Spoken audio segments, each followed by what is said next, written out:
Hello, operators. How are you? Welcome to Midnight Operations, episode 14. Today, we're going to talk about the 10-year anniversary campaign, the 10 years of OP1. We're going to look at some Video Lab news announced yesterday. And we are going to talk to some lovely people. Maybe you heard the bell here. We have them both joined already. So I'm Tobias. You know me. I'd like to say hello to everyone in chat. Thank you so much for joining. 256K. Good to have you here and good to have you in the Discord as well. Justus, Django, Becky, Tony, Cuckoo is here. Awesome. Lane, James T. Kirk is here as well. Okay. Great. Yeah, finally live. Rashevsky, welcome to the show. Let's see if I have everything prepared here. More or less. Let's see. There we go. So,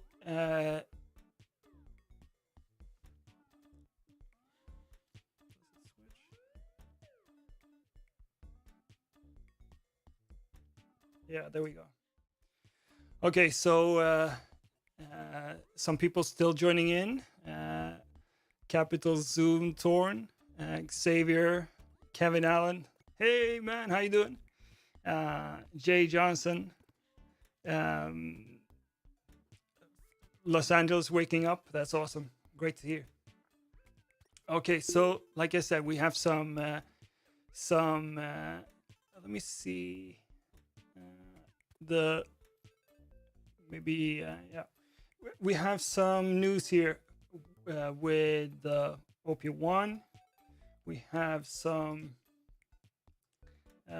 interesting video packs that we're going to look at, and we also announced today, actually, I'm not sure if we published it, but so the first piece of news here is there's a new update to orthoplay.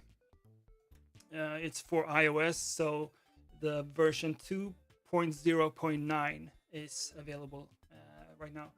And mostly, as I understand it, is a update to control the Bluetooth auto switching for your OB4s. So if you have an OB4, you might want to check that out and make sure it's up to date. There we go. So the 10 years of OP1 campaign launched a few weeks ago. Thank you so much for all your wonderful feedback and wonderful content that you've given.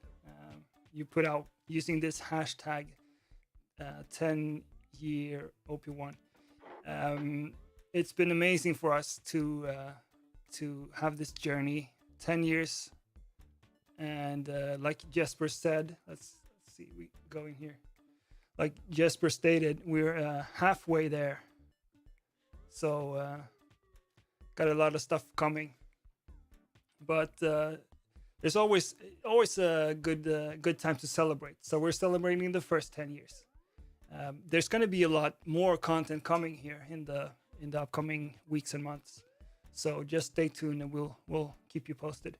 For now, we have the beat contest, we have the Made on OP1 collection, and we have an anniversary shop. So let's first go through the beat contest. I hope you guys are signing up to enter here. You can win some pretty good package here. This is the first prize. You can win OPZ, you can win pocket operators.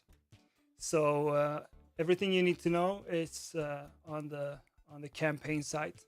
I'm sure you've seen it already, but if not, then go check it out. Okay, what else? The Made on OP1. This is amazing. We tried to collect just a fraction of all the content that you put out. over the years, and this is also going to be updated. But have a look at this for inspiration. You guys are crazy. Thank you so much. It's wonderful. And then if you want to purchase stuff, we have a campaign shop as well, with some special merch and stuff for your OP1 experience. So thanks so much for checking that out, and we're looking forward to all the future content that we can get out of this. You guys are amazing with this instrument. You may hear some familiar tones here in the background. It's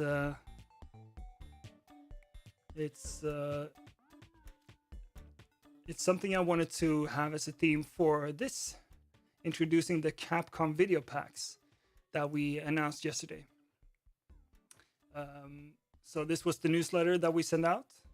We have Megaman breakdancing on the roof here, and here's some of the content that you'll get access to for free if you download the OPZ app and make sure it's restarted. And then if you go to the motion section in the app, you can find 2 new video packs, and it's the Capcom video packs, Megaman and Street Fighter. So today's guests are, and I say guests, we have 2 people. We have, let's see. Yeah, maybe we should watch the video here first. Let's do that. Let me know if you can hear this. I hope so. I had some audio configuration before.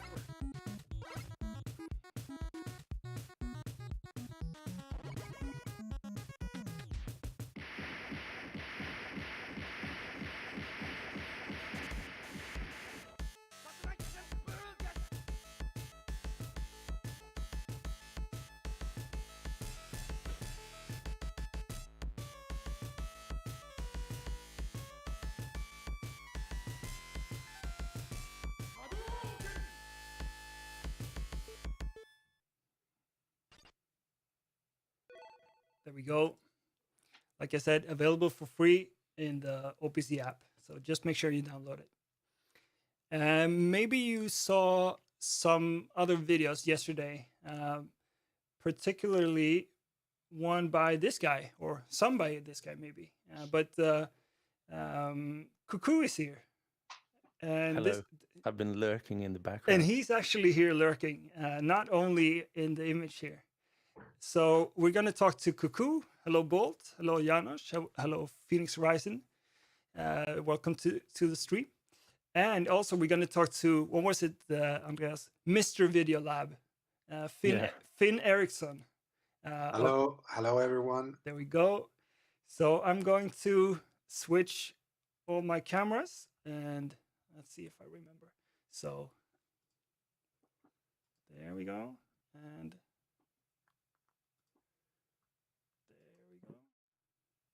there we go. It's worked. It works. Picture. So we got these 2 gentlemen here. There we go. Finn Ericsson and True Cuckoo, actually. Nice to see you all. Yeah, nice to see you. Welcome to the stream, guys, and welcome to Midnight Operations. It's Cuckoo. I don't think you need a very big introduction. But I play synths on YouTube. Yeah, that's good. That's good. And we've known you for a long time. And Finn, you are very well known to me, but maybe not so well known to most of the people. Probably not. No.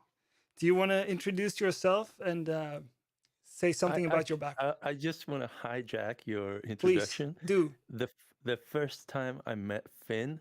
And I didn't meet him, but the first time I saw him, he played an excellent retro concert in the foyer of the concert hall in Stockholm. and he was playing like I'm not sure, was it Megaman music and Yeah. also Metroid music and like pretty faithful music from old school Nintendo games, and I just learned that many years later. So what was this? Did you say Kulturhuset in Stockholm, or where was it? Konserthuset. Konserthuset. Oh, minsann. And Yeah. which year was this? What could it have been? Was it like 2011 maybe or something like that? No, earlier, like 7 or something. I think it was for one of the big video game concerts in the big hall, and and we hijacked the foyer and rigged up some speakers and played like rock versions. Not rock. What should I say? Like pretty faithful chiptune versions of the Megaman and other music. Nice. What was your instrument, Finn? I played bass guitar. And I've had the fortune of playing with you as well in some of the Teenage Engineering sound system setups. Yeah. And usually we only play with, or sometimes we invite externals, but usually it's an internal only, mostly show that we put together sometimes. So Finn, coming back to your introduction, when did you first got in touch with Teenage Engineering? Well, I worked at Propellerhead Software. Here in Stockholm, Sweden. In Stockholm, yeah, since 2011. And Ernst, who is the CEO there, he showed me the OP1 pretty much the first day I started at Propellerhead. And it just it was right up my alley. It was exactly the kind of thing that I'm excited by. So, and a lot of people were saying that it was so difficult to understand. That was like the general notion at the time, that it was incredibly esoteric and like weird. but to me it wasn't weird at all. It was just made perfect sense to me. Yeah, so, to me too. That was such a special time, realizing what it was for the first time, and just it's different. Maybe that's just the thing that people are maybe still, some people still have a hard time accepting that it's a different thing. Yeah, exactly. I guess me and you had already thought of music in those, like along those lines, so it just slotted perfectly into the way I was thinking. And so you saw the OP1, and what happened after that? Then I worked at Propellerhead for 5 years or something. And what did you do? I worked on apps. I made Figure and Take, and worked on some other apps that never made it to the public. Right. And I did. I started as a programmer, but then I worked as a designer for the second half of my time there. And then I quit. And I was going to start my own business, was the plan. But then through some confluence of circumstances, Teenage was just advertising for a mobile dude. And I couldn't resist, even though I didn't really want to continue working as a mobile programmer, but but I wanted a chance to see what Teenage was like on the inside. Right. So does Mr. Videolab, which Andreas gave you the title very informally before we had a sound check here. So so you started working at Teenage Engineering, and what was your main? And I say was because you're not currently with us, but what was your main tasks at Teenage Engineering? I was the mobile dev, so I was in charge of all the apps, and also all the Unity things like Videolab.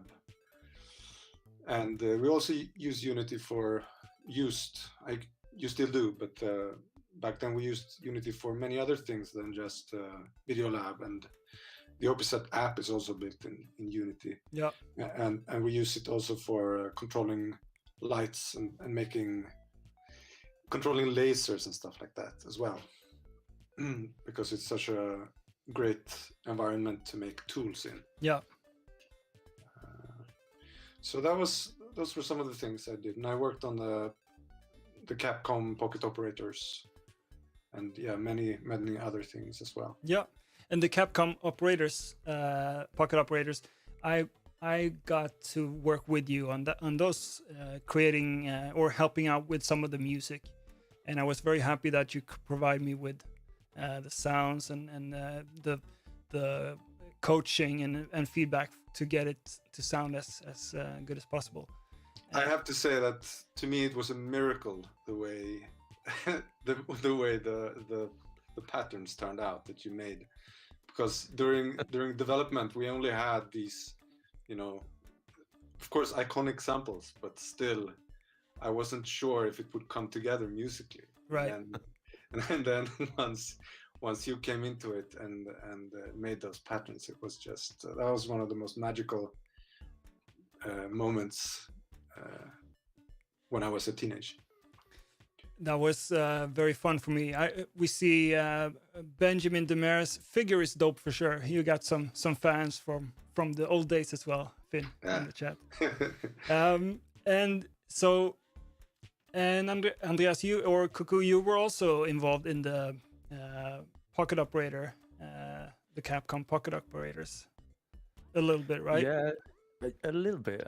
I knew about it. I was kind of not sure where I were, but at some point you guys let me know, and I think maybe I had a discussion with Finn very early on, actually, about making some Videolab related thing with Capcom, and especially Megaman, because I'm not sure if you know, but many years ago I made a sort of Megaman cover song on my YouTube channel with some fooling around with some Megaman graphics. Was it 12 years ago or so? Yeah, I think I looked at your channel and I saw 12 years ago posted. So, yeah, that might very well be. And Finn was like, yeah, something along those lines. Couldn't we make something for Videolab with that? And we had kind of the ball bouncing very slowly between us for over a year, I think. And then I learned about the new operators, and also I got to learn about Finn's departure, and I thought, now or never. Yeah. I have to do this while Finn is in the company, otherwise I will never be able to get through this. Right. Because I was totally new to Videolab and Unity, so I had to learn from scratch. So this was my learning ground, making the Megaman pack that was released yesterday. So how did it start for us, Finn? I mean, how far along the lines back do you go with Capcom, the conversation with Capcom and so forth? I think we've been talking with them. I'm not sure how much we can disclose. Right. Well, there was an interview with David Möllerstedt, and that was published yesterday. I'm gonna look that up while you figure out how much we can say. But yeah, I'll try to keep it vague. Yeah. Let's just say that talks about doing something with Capcom and OPZ has been going on for a very, very long time. And then it finally came to slightly more, something more concrete around, I think, maybe fall of 2019. Is that right? And then we thought that wouldn't it be fun if we made some pocket operators too? So we pretty quickly just made some mock-ups of what that might be like and send them over as well. And they said, yeah, why not? Yeah, and I know that we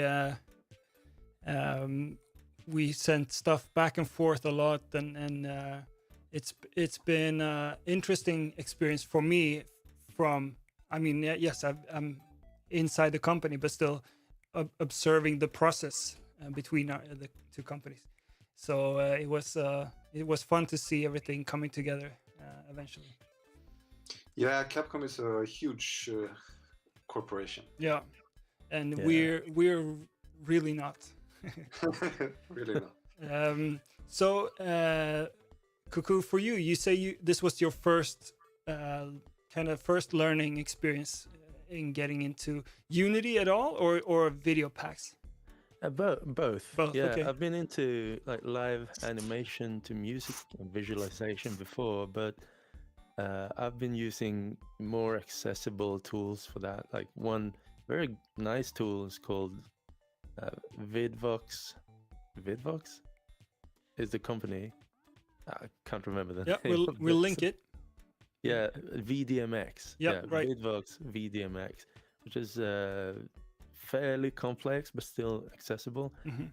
Unity is maybe like 100 times more complex, but you could still do stuff without going into the depth Yeah. of programming or anything. And when I was introduced to that idea, I wasn't scared anymore, because I was kind of scared of Unity opening up and seeing all these, oh dang, I have to learn how to code. But no, Or do an Excel sheet, you know. yeah. But no, it was the first time for me for actually diving into it, and I made like a small experiment of some sprite that was just animated, and growing from there, like what if I press a button and another animation starts? Yeah. Like slowly, gradually, like every scene in that pack is a new learning ground for me. I had to encounter and solve problems all the time. Yeah. Yeah, and you played nothing safe. There's all of the scenes are totally different parts of Unity, and very labor intensive. Yeah, and also I'm very proud of. Maybe we haven't shown it so much, but I'm proud of how I made the tape. If you mess with the tape in the Videopak, it kind of skews the whole scene in a very cool way. I'm pretty happy about that, and also very happy about endless encoder that I made. That was clever. I was very surprised by that. I'm showcasing some of the pack here. I have the iPad connected to through HDMI, but Cool. So to get these packs, the user just needs to download, or the operator, sorry, needs to download the OBZ app, connect the OBZ, make sure it's updated, and go to motion, and then you press on the name of the, maybe it says Z-Land or Decotora, and then you see Street Fighter and Megaman, and then download, and it's cool. It's a free update, or it's free content. There was some talk about this in the article that David Möllerstedt was featured in, that a lot of people offer, paid updates and stuff like that, but we decided to make it free. Personally, I think that's great. Let's see if I loaded up your Megaman as well. It's hard because it crops, because we have the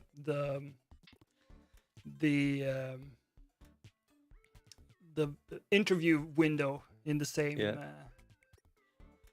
But I'm sure we're gonna see some interesting content used using these two packs. Yeah. I think from my perspective, I mean, now I know these tools, I know how to use them. So suddenly in my brain, it's like, oh, if I prepare like a gig with a projection involved, then okay, I know what to do now Yeah. because I'm going to use VideoLab and Unity.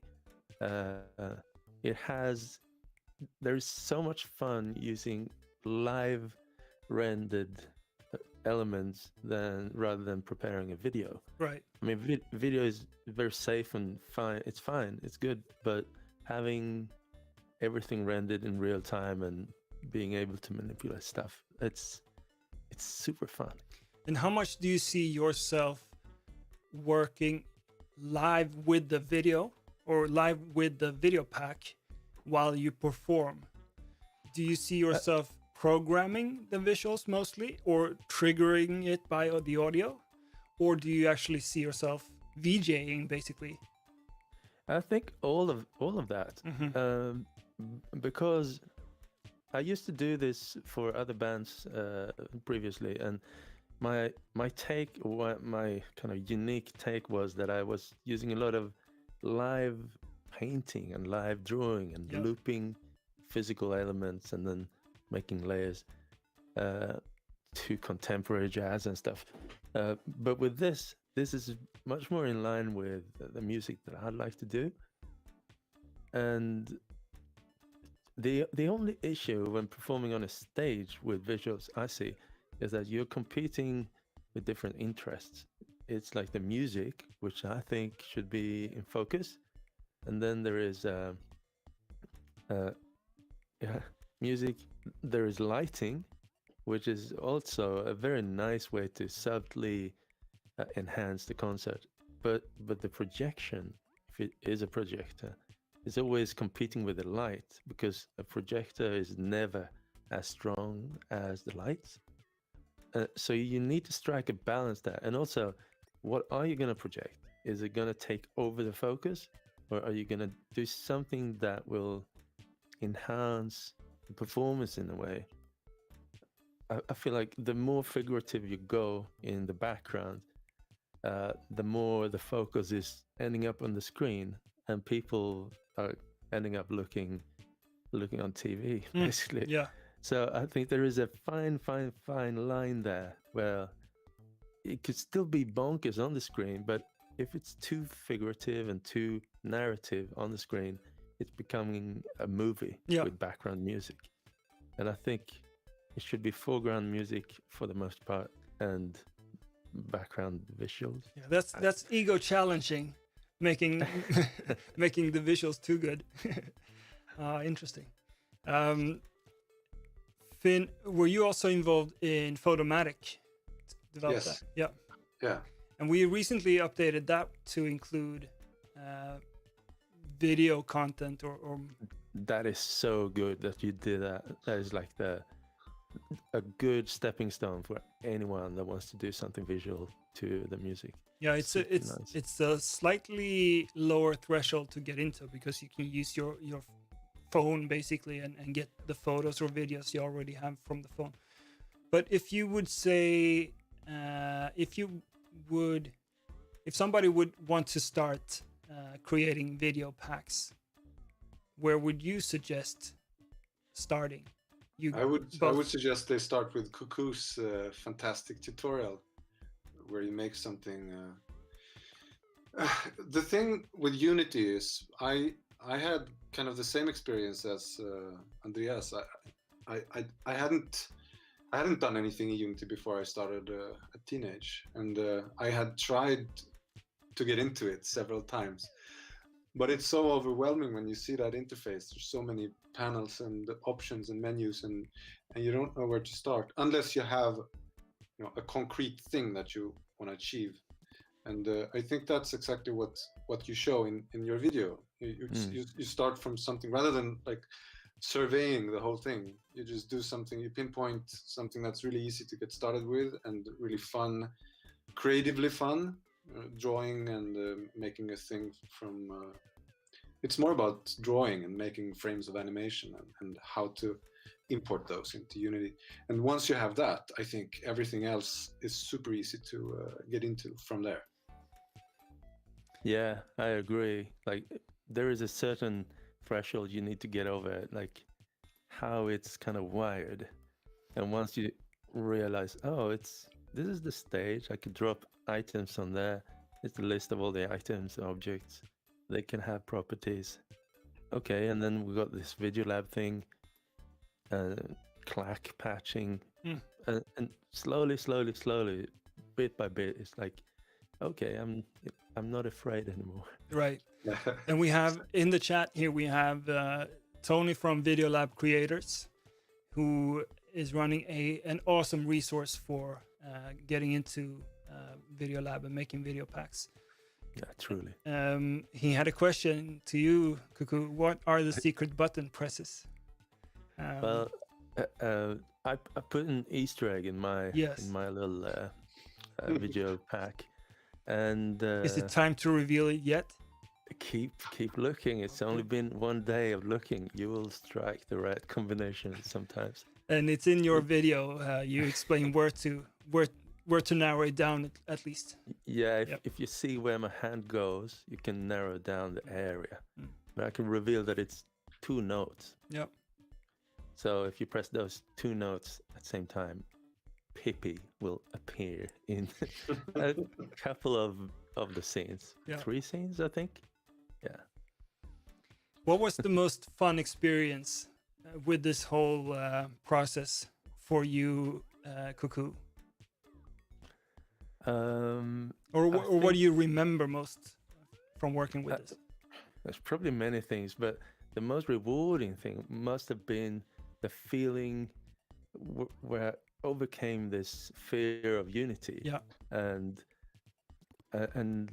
feeling like, okay, I understand the structure, and I understand where coding would be beneficial, but also that with physics and clever use of the clack patching, I can actually make a little game that I'm sure if we gave it some time and clever thinking, I could make a very simple like Street Fighter game that actually worked with no coding, and it could run in the OPZ app. So this has got you inspired and thinking about other uses than just making music? Yeah, for sure. And also, I mean, I run a YouTube channel, and a lot of people kindly donate to me, and I'll have like a web store where I sell mostly sample packs and patches.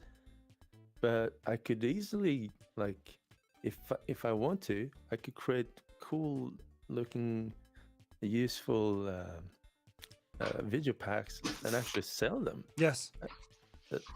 I mean, yeah, I think that's a great way to make a living from your creativity, because people want to support and people want to get into stuff, and then if just buying a pack gets you started, then you can take that and then be inspired and make your own things. And I think that's beautiful to hear, that the instruments and tools can create opportunities in so many ways for people. Yeah. So go ahead, do that, and keep us posted. and maybe even create like templates that is making it easier for someone else to replace graphics and replace items. Yeah. And I don't know. Yeah, kind of like the GIF looper for the for Photomatic, where you can use that as a template. Yeah. How about you, Finn? What do you take away from this project? First of all, it was really fun to work with the Cuckoo. I mean, Thanks. I've had a similar experience before working with Eran Hileli, who is my partner in my studio that I have now, aside from teenage work. He made the Zealand Videopak back before we released the OPZ, and it was very similar in the way that we kind of learned Unity together, and how to use Videolab and how to get around all the limitations. It's almost like a game, I think, playing with clack. Yeah. It's more like a game than coding, for instance, because when you code it, you have all these just this ocean of options, and you want to optimize and figure out the most clever way to do everything. But with clack, you don't have to be so clever. You can just try to. It's almost like building something. Practical special effects. I think the most difficult and challenging with clack is to get a good overview of what nodes are available and what they do. Yeah.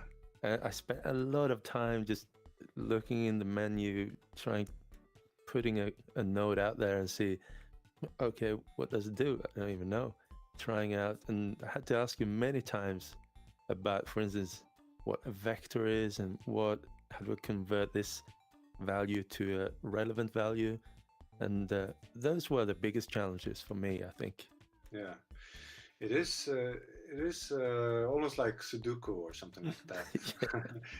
Because we designed, first of all, the person that really made Videolab is Keijiro Takahashi from Unity Japan. I mean, most of the stuff that's in Videolab is his work.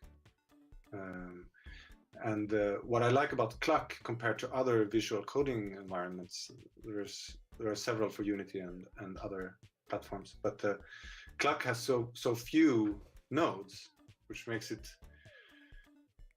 it's much easier to know which things you have to play with than it is in other similar systems. And then you just have to be clever with what you have. Yeah. And Finn, you're no longer working at Teenage Engineering, but you mentioned before working with Iran, and you do that right now, and it's somewhat related, right? It is in the way that, I mean, I've been doing mostly the same kind of thing since I started doing development. You realized your dream from some years ago to start your own company, right? Exactly. Or yeah. Yes. I mean, I had a different idea about what company it should be back then, before Teenage, but things change. I met up with Iran, and other things seemed more interesting. Yeah, I'm gonna see if I can load your website here. For you who might not know, Finn has designed an absolutely stunning animation software for the iPad. It looks amazing, and it's called Loom with lots of O. I can't remember how many. 3 O's. Yeah, 3 O's, and they were awarded like an Apple app design award of some kind. Right. Absolutely well deserved. So deliberating. I love this. And I'm looking at the website right now. Thank you so much. You have the means a lot. made with Loom hashtag, and I see the ortho remote is featured here as well. Yeah, the app supports the ortho remote as a frame stepping device, like to wind the timeline, the looping timeline. Yes. Nice. So go check that out, people. And Andreas, we have your video loaded up. People should watch that if they haven't already. What are you working on going forward now? First of all, I just want to mention the story behind that T-shirt. Oh, please. I can't remember if you gave it to me or if Emil gave it to me. It was at the Musikmesse. It was Emil. Yeah, it was Emil.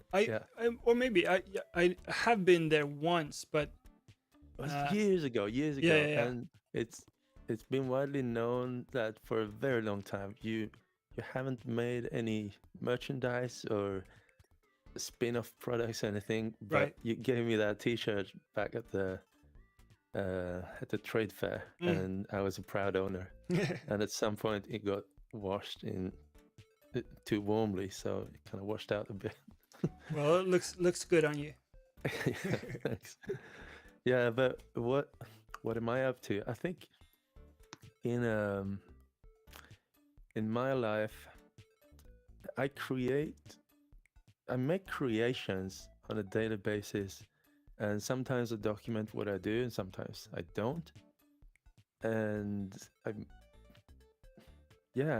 right now I'm kind of trying to grasp and reach into the future and see if it's a project that I want to work on over a longer period of time, like an album or like something a little bit bigger than just a weekly, monthly thing. And I think one thing that I really want to do is to compose something for someone else to perform, because, and I'm thinking specifically piano, because there's a limit to what I can do. I can produce stuff and produce music when I'm creating it in a producer kind of role. But for a pianist to perform a piece in one take, that is, it needs to be a very simple piece for me to do, like half simple.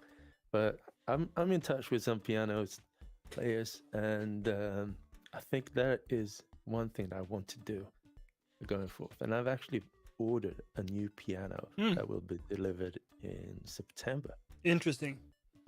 And I'm gonna move back to my old studio, which has now been refurbished. I'm gonna get a new room, and hopefully I'm gonna kind of restart my YouTube, my, I don't know, expression, because it's sometimes you're in this mode where you kind of feel like you're digging your own grave. And you just pile up stuff on top of you. And that's where I'm at now. I'm realizing I need to simplify from now on and streamline and help myself get my focus back.